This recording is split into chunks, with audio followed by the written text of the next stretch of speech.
Hello friends, कैसे हैं आप सब लोग। आई होप आप सब अच्छे होंगे और अपनी प्रिपरेशन अच्छे से कर रहे होंगे। तो चलिए इस वीडियो में आपके लिए कुछ मोस्ट इंपॉर्टेंट साइंस के क्वेश्चंस हम डिस्कस करेंगे जो अभी हाल ही में लद्दाख के पंचायत अकाउंट असिस्टेंट के पेपर में पूछे गए थे। ये सभी क्वेश्चंस हमने डायरेक्टली वहीं से उठाए हैं। मैं आपको इसका पेपर ही दिखा देता हूँ पहले। तो फ्रेंड्स, ये आपके सामने लद्दाख पंचायत अकाउंट असिस्टेंट का पेपर है जो 12 सितंबर 2021 को कंडक्ट हुआ था। इसमें जितने साइंस के क्वेश्चंस हैं वो हम सारे देख लेंगे। जैसे ये क्वेश्चन आपको यहाँ नज़र आ रहा है, कुछ क्वेश्चंस हैं साइंस के। What other viruses belong to corona virus family, ये सारे क्वेश्चंस। चिप में कौन सी गैस होती है, लार्जेस्ट ब्लड वेसल कौन सा है, ऐसा नॉन मेटल जो लिक्विड की तरह बिहेव करता है एट रूम टेम्परेचर। जितने भी इसमें साइंस के क्वेश्चंस हैं, टोटल 10 to 15 क्वेश्चंस साइंस के पूछे गए थे। वो सारे हम अब वन बाय वन करके सारे डिस्कस कर लेते हैं। तो चलिए बिना ज़्यादा डिले किए हुए शुरू करते हैं। हमारा सबसे पहला question. So the very first question is what other viruses belongs to the corona virus family. ये क्वेश्चन सबसे पहला क्वेश्चन पेपर में पूछा गया था। क्वेश्चन में हमसे क्या पूछा गया, इन ऑप्शंस में से आपको ऐसे वायरसेस का नाम बताना है जो कोरोना वायरस फैमिली से बिलोंग करते हैं। तो इसका सही आंसर मैं सबसे पहले बता दूं, ऑप्शन बी इसका सही आंसर रहेगा। SARS एंड MERS, ये दो ऐसे वायरसेस होते हैं जो कोरोना वायरस फैमिली से बिलोंग करते हैं। अब जानते हैं कि इनकी फुल फॉर्म क्या है। SARS की फुल फॉर्म की अगर बात करें तो it's severe acute respiratory syndrome, ये हमारी फुल फॉर्म रहेगी SARS के लिए, सेवियर एक्यूट रेस्पिरेटरी सिंड्रोम। और वहीं पे अगर MERS की बात की जाए तो MERS की फुल फॉर्म है मिडल ईस्ट रेस्पिरेटरी सिंड्रोम, जो आपको आपके स्क्रीन पे नज़र भी आ रही होगी। ये दो तरह के हमारे वायरसेस हैं जो कोरोना वायरस फैमिली से बिलोंग करते हैं। इसी के साथ हमें एक और चीज़ याद रखनी है, MERS is a viral respiratory disease caused by novel corona virus. एक तरह की वायरल रेस्पिरेटरी डिजीज़ है। ये दोनों ही हैं वैसे, SARS एंड MERS दोनों रेस्पिरेटरी डिजीज़ हैं जो नोवल कोरोना वायरस की फैमिली से बिलोंग करते हैं। अभी MERS की अगर बात की जाए, अप्रॉक्सीमेटली जितने भी इसके पेशेंट रिपोर्ट किए गए थे उनमें से 35% जो पेशेंट्स रिपोर्टेड थे उनकी इस MERS की वजह से डेथ हुई है। तो MERS की full form middle east respiratory syndrome. ये दोनों वायरसेस हमारे कोरोना वायरस फैमिली से बिलोंग करते हैं। अब बाकी ऑप्शंस की बात करें तो ए ऑप्शन में SARS तो बिलोंग करता, बट इन्फ्लुएंजाज ये बिलोंग नहीं करता। इन्फ्लुएंजाज अपने अलग इन्फ्लुएंजा वायरस कैटेगरी से बिलोंग करते हैं और इन्फ्लुएंजा को हम शॉर्टली फ्लू भी कहते हैं। ठीक है, ये हो गया इन्फ्लुएंजाज। बी ऑप्शन तो सही था। सी ऑप्शन में SARS तो था बट HIV नहीं है, HIV अलग वायरस है। इसकी फुल फॉर्म होती है human immunodeficiency virus. HIV virus क्या करता है, बॉडी की इम्यून सिस्टम पे डायरेक्टली अटैक करता है और अगर इस चीज़ को ट्रीट नहीं किया जाता तो फिर ये आगे चल के एड्स को फॉर्म कर लेता। ठीक है, तो ये था हमारा HIV। और जीका वायरस एक लास्ट। जीका वायरस भी एक तरह का वायरस है जो मॉस्किटोज के बाइट करने पे होता है। इसका नाम जीका क्यों रखा गया, ये युगांडा में जीका फॉरेस्ट में सबसे पहले देखा गया था, इसलिए इसका नाम जीका वायरस रखा गया। और इसके सिम्टम्स जीका वायरस के क्या होते हैं, जीका फीवर, ये एक तरह का फीवर जिसका नाम जीका फीवर रखा गया, ये इसके सिम्टम्स हैं। ठीक है, तो ये थी हमारी कंप्लीट इन्फॉर्मेशन। सारे वायरसेस जितने भी इन ऑप्शंस में पूछे गए थे सारे वायरसेस के बारे में हमने जान लिया। और कोरोना वायरस फैमिली से रिलेटेड वायरसेस का जो सही आंसर होगा वो होगा option B. Now moving towards question number 2। Question number 2 भी काफ़ी इंपॉर्टेंट क्वेश्चन है जिसका रीज़न भी हमें पता होना चाहिए। पहले क्वेश्चन देखते हैं क्या है। चिप्स के पैकेट में कौन सी गैस होती है, ये हमें बताना है। जितने भी चिप्स के पैकेट होते हैं, पता जैसे ही पैकेट को खोलते हैं उसमें पहले गैस फिल की होती है उन्होंने, है ना। तो वो बताना है कि गैस कौन सी होती है इन ऑप्शंस में से। क्या वो ऑक्सीजन होती है, हाइड्रोजन, CO2 या नाइट्रोजन। इसका सही आंसर होगा ऑप्शन डी, नाइट्रोजन। अब रीज़न जान लेते हैं कि नाइट्रोजन गैस को ही क्यों फिल किया जाता है चिप्स के पैकेट के अंदर। चिप्स के पैकेट के अंदर नाइट्रोजन गैस को इसलिए फिल किया जाता है क्योंकि ये एक तरह की इनर्ट गैस है और चिप्स के अंदर जितने भी ऑयल्स प्रेजेंट होते हैं उसकी ऑक्सीडेशन को ये प्रिवेंट करता है। ठीक है, तो इसलिए नाइट्रोजन गैस को फिल किया जाता है। और दूसरा रीज़न क्या है, ड्यूरिंग ट्रांसपोर्टेशन ये चिप्स की ब्रेकेज होने से भी उस चीज़ को बचाता है, तो इसलिए नाइट्रोजन गैस को चिप्स पैकेट के अंदर फिल किया जाता है। इसी के साथ जब आपको पता है, जब चिप्स का पैकेट हम ओपन कर देते हैं तो चिप्स एकदम स्पॉयल हो जाती है। वो किस लिए?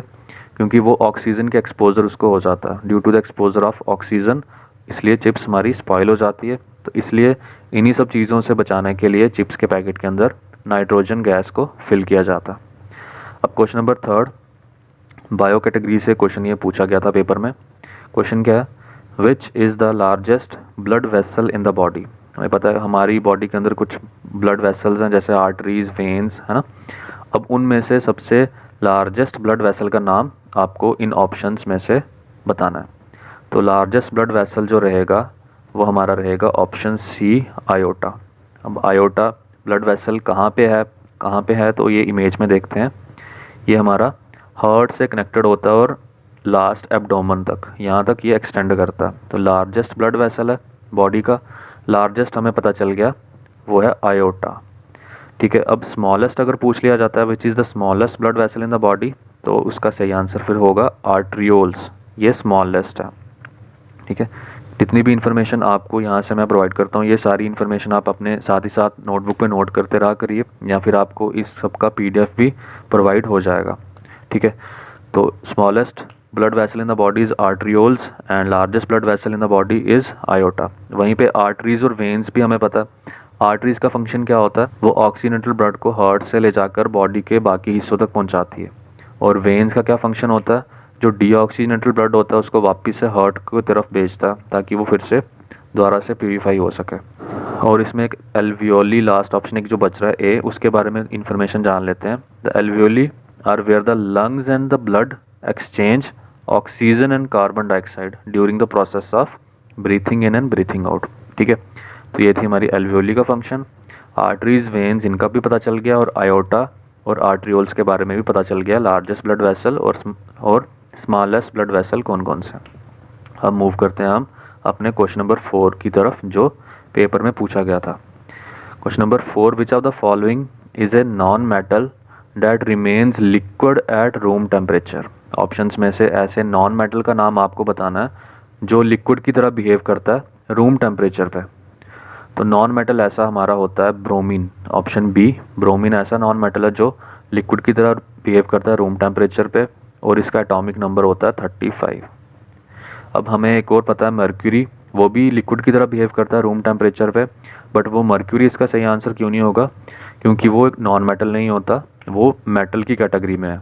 ठीक है, तो mercury is a metal that remains liquid at room temperature.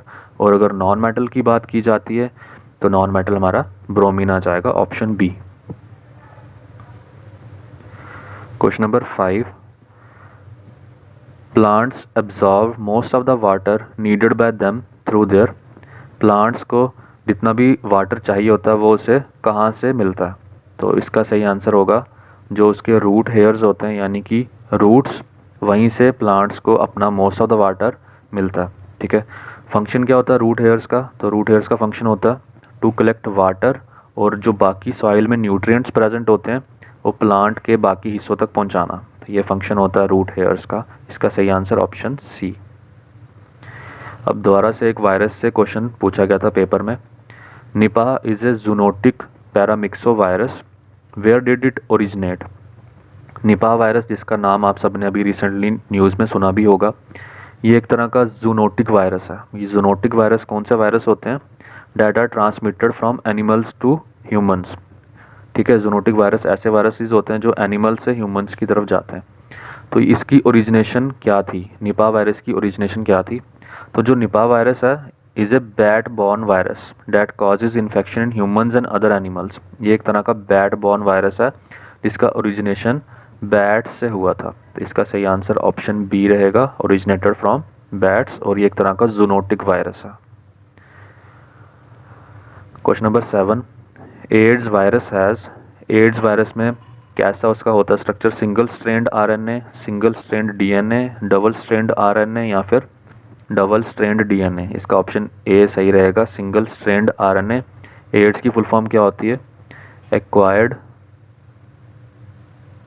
Immune deficiency syndrome. ठीक है, ये सारी इन्फॉर्मेशन आप नोट करते रहा करिए। साथ ही साथ एक्वायर्ड इम्यून डेफिशिएंसी सिंड्रोम, ये भी, इसमें भी हमारी इम्यून सिस्टम की डेफिशिएंसी हो जाती है बॉडी में, ठीक। तो इसमें सिंगल स्ट्रैंड आरएनए इसका सही आंसर रहेगा, option A. Now moving towards question number 8, physics category से क्वेश्चन एक पूछा गया था। A man presses more weight on earth at, एक मैन अपना बॉडी का सबसे ज़्यादा भार कब अर्थ पे डालता है? जब वो सिटिंग पोजीशन में होता है, या फिर स्टैंडिंग पोजीशन में, या फिर लाइंग पोजीशन में। तो इसका आंसर हमें बताना है। इसका जो सही आंसर रहेगा, स्टैंडिंग पोजीशन में एक कोई भी इंसान अपना सबसे ज़्यादा भार अर्थ पे डालता है, प्रेस करता है। तो इसके पीछे का रीज़न क्या है? इसके पीछे का रीज़न एरिया से लिंक्ड है, ठीक है। जब हमारा एरिया मिनिमम होगा तो वहाँ पे प्रेशर हम सबसे ज़्यादा डालेंगे। ये चीज़ हम इस रिलेशन से भी समझ सकते हैं। पता है हमें pressure is equals to force upon area, ठीक है। जब हमारा एरिया कम रहेगा तो प्रेशर हम ज़्यादा डाल सकते हैं, क्योंकि ये इन्वर्सली प्रोपोर्शनल है एक दूसरे के, है ना। प्रेशर ज़्यादा रहेगा तो एरिया कम। अब एरिया कम किस केस में हो सकता है? सिटिंग पोजीशन में, स्टैंडिंग पोजीशन में, या लाइंग पोजीशन में। जब हम लाइंग पोजीशन की बात करेंगे तो तब हमारा ज़्यादा एरिया अर्थ के कांटेक्ट में होगा। स्टैंडिंग पोजीशन में हमारे सिर्फ फीट ही अर्थ के कांटेक्ट में होंगे, तो इस केस में हमारा एरिया सबसे कम होगा। सिटिंग पोजीशन में भी थोड़ा सा एरिया स्टैंडिंग के कंपैरिजन में ज़्यादा होगा, तो सबसे कम एरिया स्टैंडिंग पोजीशन में होगा। और एज पर रिलेशन, ये वाला जो relation pressure is equals to force upon area, area कम रहेगा तो प्रेशर ज़्यादा होगा। तो स्टैंडिंग पोजीशन में हमारा जो मैन का जो सबसे ज़्यादा भार होगा वो अर्थ पे पड़ेगा, ठीक है।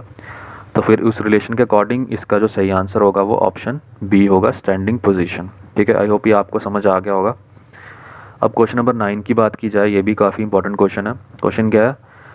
Which acid is used in the body to help digestion, digestion के लिए बॉडी में किस एसिड का यूज़ होता है, और ये कहाँ से सीक्रेट होता है ये भी पता होना चाहिए। इसका तो सही आंसर मैक्सिमम बच्चों को पता भी होगा, हाइड्रोक्लोरिक एसिड। ये हमारे स्टोमक से सीक्रेट होता है, और HCl which helps our body to break down, digest and absorb nutrients such as protein. जितना भी हम फूड खाते हैं उसको ये ब्रेक डाउन करने में, डाइजेस्ट करने में, और जो भी प्रोटीन्स वगैरह न्यूट्रिएंट्स उसको अब्जॉर्ब करने में ये हमारी हेल्प करता है। और साथ ही साथ ये बॉडी में जितने बैक्टीरिया और वायरसेस होते हैं उनको भी एलिमिनेट करता है, और साथ में बॉडी को बाकी इन्फेक्शन से भी बचाता है। इसका सही answer option A, hydrochloric acid था। नाउ क्वेश्चन नंबर 10, काफ़ी इंपॉर्टेंट क्वेश्चन है। क्वेश्चन क्या है? The loudness of sound varies directly with the vibrating bodies. Vibrating bodies what? तो जो हमारी साउंड होती है वो किस चीज़ पे डिपेंड करती है, किस चीज़ के डायरेक्टली प्रोपोर्शनल होती है, इस चीज़ में, इस क्वेश्चन में ये बताना है। तो जो साउंड होती है वो हमारी डायरेक्टली एम्पलीट्यूड पे डिपेंड करती है। जितनी ज़्यादा हमारी एम्पलीट्यूड रहेगी उतनी ज़्यादा हमारी साउंड की लाउडनेस उतनी ज़्यादा होगी, ठीक है। अब एम्पलीट्यूड क्या होता है? एम्पलीट्यूड किसी भी पार्टिकल की मैक्सिमम अमाउंट ऑफ डिस्प्लेसमेंट उसके रेस्ट पोजीशन से। जैसे आपने देखा भी होगा कुछ इस तरह से एम्पलीट्यूड की जब हम बनाते हैं, तो किसी भी पार्टिकल की मैक्सिमम डिस्प्लेसमेंट कितनी हुई उसके रेस्ट पोजीशन से, वो चीज़ होती है एम्पलीट्यूड। अब जितनी ज़्यादा एम्पलीट्यूड रहेगी उतनी ज़्यादा हमारी लाउडनेस होगी। ये दोनों एक दूसरे पे डिपेंड करते हैं। More the amplitude of wave more will be the loudness, ठीक है। ऑप्शन बी इसका सही आंसर रहेगा। Now question number 11, aspirin is, आप में से बहुत से बच्चों ने एस्पिरिन को यूज़ भी किया होगा कभी ना कभी। एस्पिरिन में कौन सा एसिड देखा जाता है? तो एस्पिरिन में option A, acetyl salicylic acid, ये एसिड देखा जाता है, जिसे शॉर्टली ASA भी कहते हैं। ये एक तरह की मेडिकेशन होती है जिसे हम इस्तेमाल करते हैं पेन को रिड्यूस करने में, फीवर और inflammation. Option A was right. Question number 12, ये वाला क्वेश्चन अभी EPFO के एग्ज़ाम में भी पूछा गया था, ठीक है। क्वेश्चन क्या है? Which is the first vaccine injected into A newly born baby. Newly born baby को सबसे जो पहली वैक्सीन दी जाती है उस वैक्सीन का नाम आपको बताना है। तो इसका जो सही आंसर है वो ऑप्शन ए है, bacillus calmette guerin, BCG short form. BCG का जो पहला डोज दिया जाता है न्यूली बॉर्न बेबी को, दिया किस लिए जाता है? To protect against tuberculosis. Tuberculosis से बचने के लिए उस न्यूली बॉर्न बेबी को पहला वैक्सीन BCG दिया जाता है। दिया कब जाता है? Usually given the day after babies birth, एक दिन के बाद जब न्यूली बॉर्न बेबी का बर्थ होता है तो उसे BCG वैक्सीन दी जाती है। इस BCG की फुल फॉर्म याद रख लेनी है, बैक्यूलस कैलमेटेग्योरिन, इसकी फुल फॉर्म भी पूछी जा सकती है, ठीक है, ट्यूबरक्लोसिस से बचने के लिए। Question number 13, in which of the following animals is skin A respiratory organ? इनमें से ऐसे किस एनिमल में स्किन रेस्पिरेटरी ऑर्गन की तरह काम करती है?